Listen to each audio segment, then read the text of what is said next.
Could an entire length of a Dhaka muslin sari really pass through a finger ring?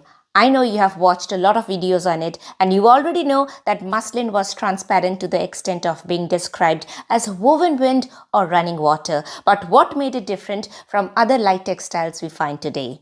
I want you to carefully watch the video running in the background. That is me examining Dhaka muslin from mid-1800s. These are almost 200 years old. There is a passage written by 13th century Sufi scholar Amir Khusro which suggests that 100 yards of this textile could pass through the eye of a needle. That means it was that light and thin.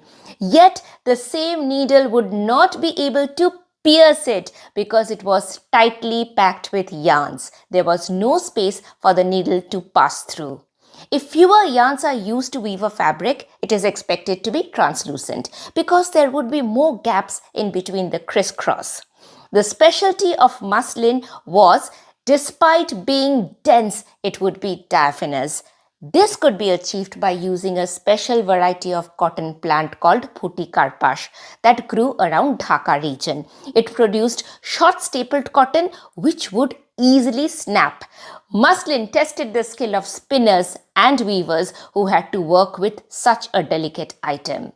The price of a muslin depended on its length and number of yarns used compared to its weight. So the longer and denser yet lighter it was, the more expensive it would be. Superior varieties could have a thread count of 1800, which is unthinkable nowadays.